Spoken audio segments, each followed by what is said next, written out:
Bom dia, oitavo ano. Vamos a mais uma aulinha, né? Hoje a gente vai falar sobre os tipos de reprodução, tá bom? Vocês podem abrir o livro na página 80 para ir acompanhando, ou vocês podem também acompanhar pelos slides. Deixa eu falar uma coisa para vocês. Essa aula, ela como é muito grande, ela vai ser dividida em duas, tá? Então, nessa semana, a gente vai falar sobre reprodução assexuada, né? E na próxima semana, então, na próxima aula, nós vamos falar de reprodução sexuada, tá? Então, vamos lá. Uma das principais diferenças entre seres vivos e não vivos é a questão da reprodução, né? Os seres inanimados, eles não se reproduzem, né? Por exemplo, as pedras não se reproduzem, né? Processo essencial para garantir a perpetuação das espécies. É o objetivo da reprodução. Pode ser de dois tipos, assexuada e sexuada.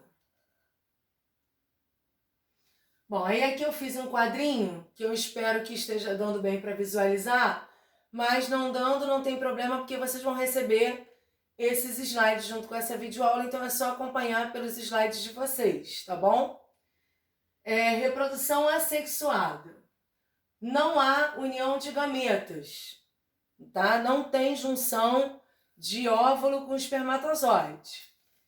Os descendentes eles vão ser idênticos ao indivíduo que deu origem. E não há variabilidade genética. Por que não tem variabilidade genética? Porque não tem união de gametas. Se o indivíduo é idêntico àquele que deu origem, não tem variabilidade genética. Reprodução sexuada. Existe a união de gametas, né, do óvulo com o espermatozoide. Os descendentes, eles têm características do pai e da mãe e tem variabilidade genética. Porque aí o que acontece? Ele vai herdar características do pai, esse pai herdou características do pai e da mãe dele, esse pai e a mãe dele herdaram características e assim, né? E aí tem a variabilidade, assim como ele também vai herdar a característica da mãe, que herdou dos pais dela, que herdou dos avós, que herdou, enfim. Então tem variabilidade genética. E você tem, às vezes, aquele indivíduo que ele é louro dos olhos azuis e a família, por exemplo, não tem ninguém assim conhecido louro dos olhos azuis. Aí fica até aquela coisa, mas pode? Pode. Né? Pode por quê? Porque de repente lá atrás, lá um tataravô tinha das duas partes e aí ele herdou, tá? É possível. Então existe uma variabilidade genética. No caso do indivíduo idêntico, né? Perdão, gente, só um instantinho. Nina, sai daí. No caso do indivíduo idêntico, ele não vai ter essa variabilidade genética. Perdoa, tá, gente, pela interrupção, mas eu vou continuar, vou seguir com o vídeo, tá? Bom, vamos lá então. Reprodução assexuada. Tem como vantagens... Só um minuto.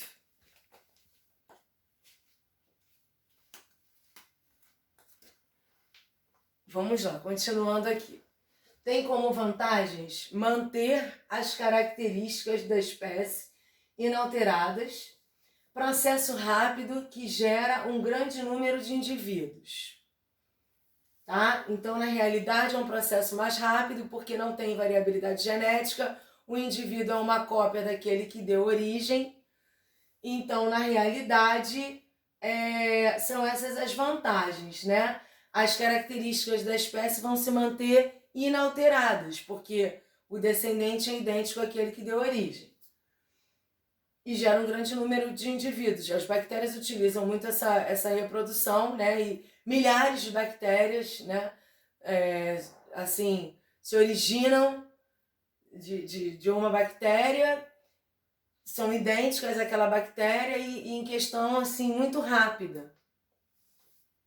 Desvantagens: não apresenta herança genética diferente, então o ser vai ser sempre idêntico. Tá repetitivo, mas é para vocês fixarem bem. A não ser que sofram mutação, dificuldade de adaptação em novos ambientes. Porque aí existe isso sim, tá? Alguns seres vivos que utilizam essa reprodução assexuada, eles sofrem mutação, eles sofrem algumas modificações para se adaptar a novos ambientes. E aí essas modificações, essas mutações, elas vão atingir o DNA deles. Então, como vai atingir o DNA deles, vai passar para os descendentes. Tá? E aí eu vou voltar falando novamente das bactérias. A pessoa tem uma infecção, toma antibiótico. Tem que tomar ele por 10 dias. Tomou por 5 dias, melhorou. O que ela pega e faz? Erradamente, para de tomar antibiótico. O que ela não sabe é que algumas bactérias ainda estão ali no organismo dela. Ela não está com os sintomas, mas ela ainda tem algumas bactérias ali que são mais resistentes. Com isso, o que vai acontecer? Essas bactérias mais resistentes, elas vão ficar mais resistentes ainda porque essa pessoa não tomou antibiótico. E aí ela volta a ter a infecção. Só que aí, de repente, aquele antibiótico anterior que ela tomou não vai mais fazer efeito. Vai ter que tomar um antibiótico mais forte ainda para poder debelar essas bactérias. Tá? Então, na realidade, por isso se deve tomar não só o antibiótico, estou dando esse exemplo, mas não só o antibiótico, certinho conforme o médico passar, mesmo que já tenha passado, já tenha, né, os sintomas já tenham acabado. O sintoma acabou, mas aquele micro-organismo continua no organismo. E o que continua no organismo é aquele justamente mais resistente, que para matar é mais difícil. E aí, com isso, ele pode vir a sofrer uma mutação, fica mais resistente ainda, e aí é difícil de debelar a infecção. Formas de reprodução assexuada.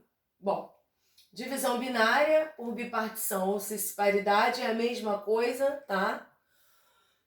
Vocês vão encontrar com esses 3 nomes.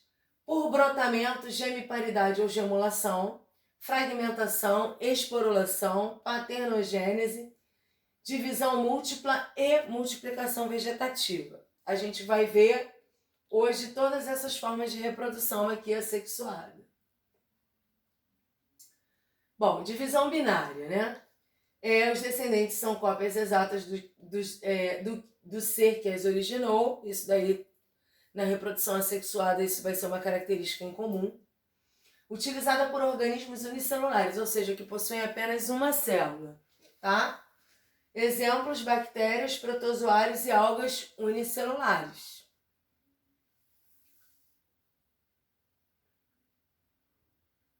Por brotamento, realizado por alguns organismos unicelulares, surge uma nova célula, um broto, né?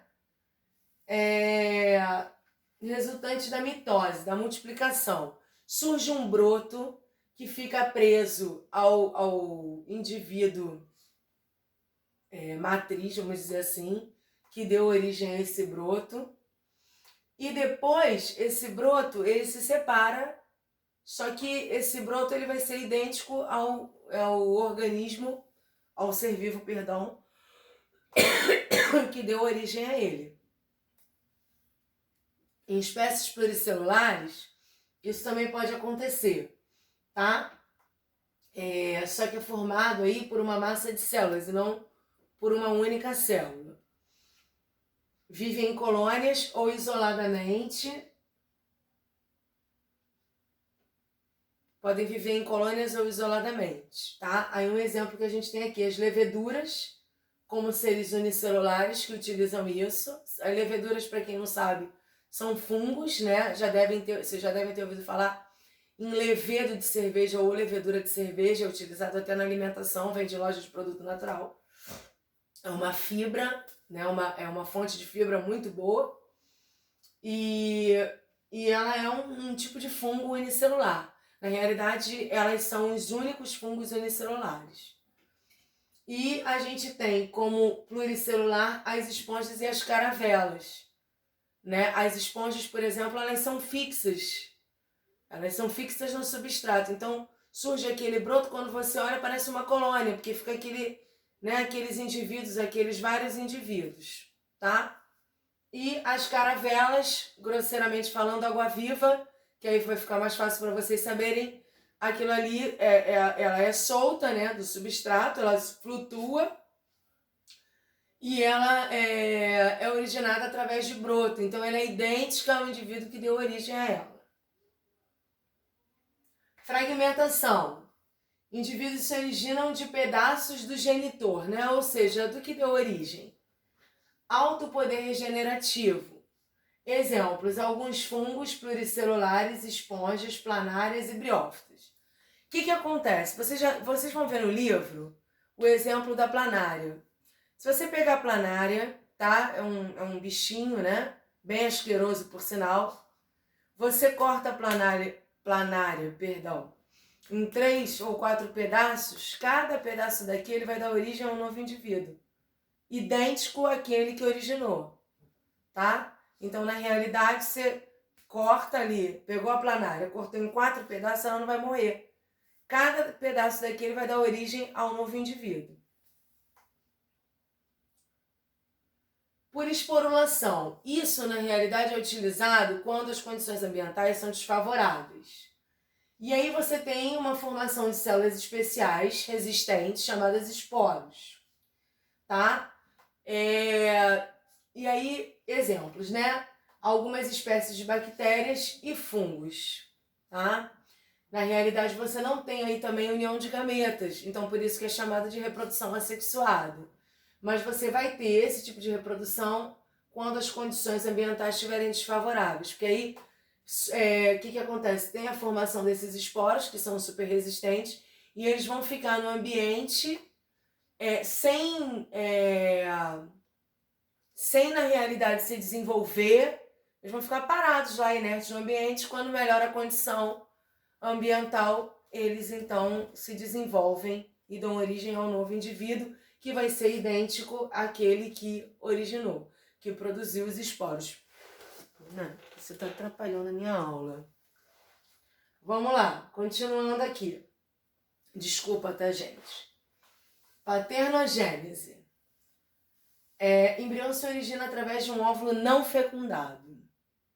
O exemplo que a gente tem mais comum aí é o das abelhas. Eu vou explicar já para vocês. Vamos só seguir aqui, tá? O slide, para vocês não ficarem perdidos. Exemplos, alguns vermes, insetos como abelhas, vespas e formigas. Vertebrados, alguns peixes, anfíbios e répteis. E aí, vamos lá. No caso das abelhas, né? A paternogênese das abelhas, eu coloquei esse exemplo que é o mais comum, o que mais tem em todos os livros.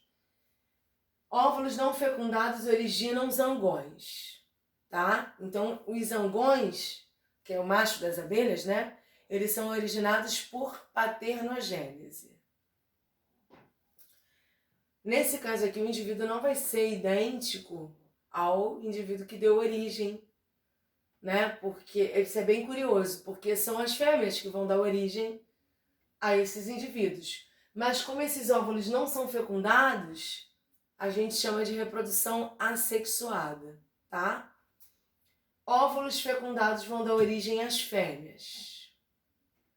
E aí, dependendo da alimentação que essas fêmeas tiverem, né?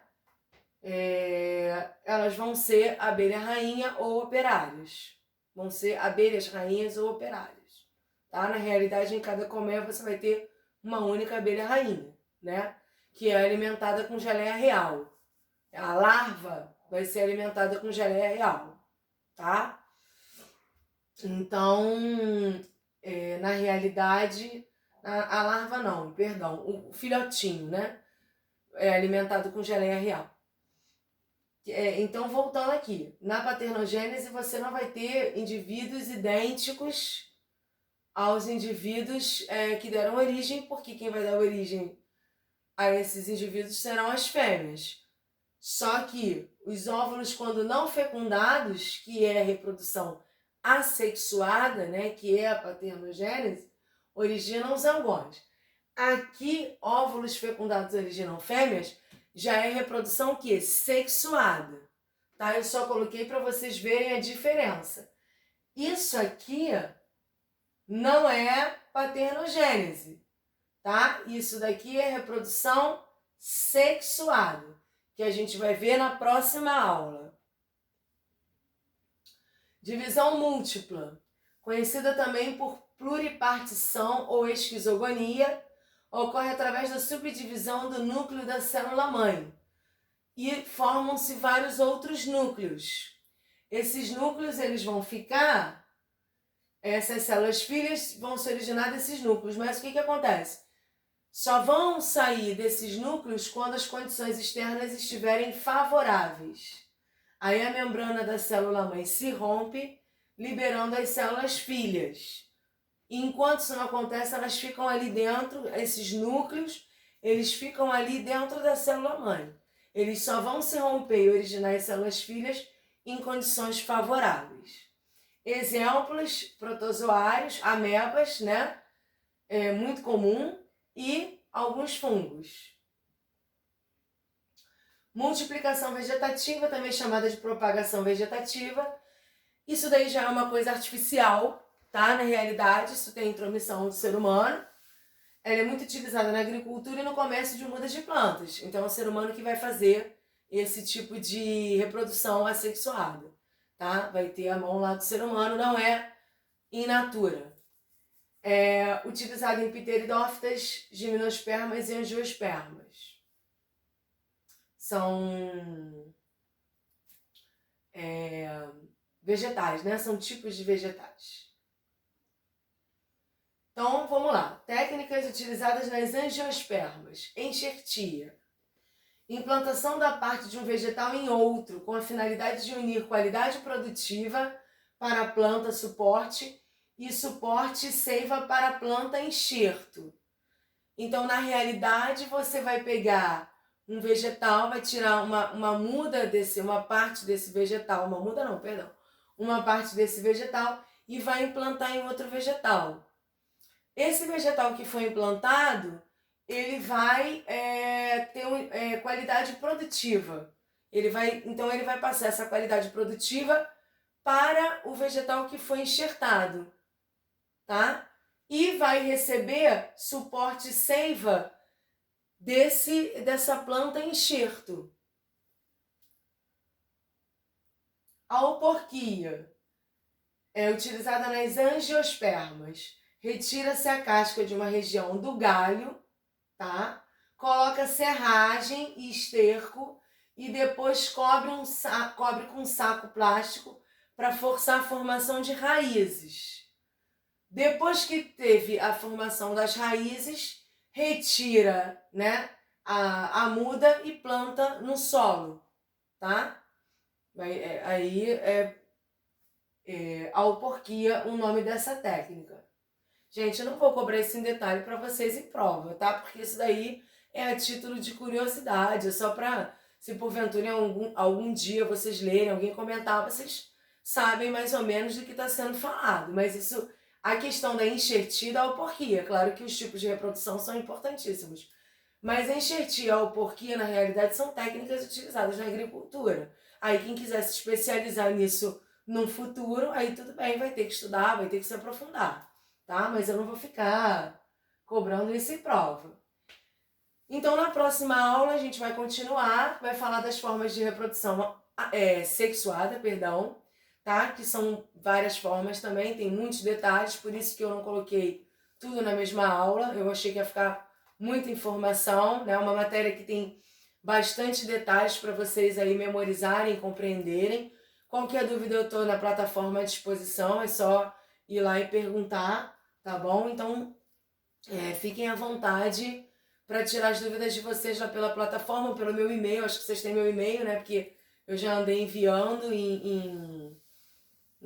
até na avaliação tem o e-mail, tá? Se vocês quiserem mandar pro e-mail também para tirar alguma dúvida, fiquem à vontade, tá bom? Por hoje é só, tá bom, gente? Beijo, saudade de vocês. E desculpem aí pelo mau jeito, é que eu tô com as minhas peludas aqui em cima. Eu gravo no meu quarto, né? E eu tô com as minhas peludas aqui em cima e a minha bebê, a Nina, é muito levada mesmo. Então tem horas que ela dá uma atrapalhadinha, mas eu acho que ninguém ficou prejudicado. Qualquer coisa é só falar, tá bom?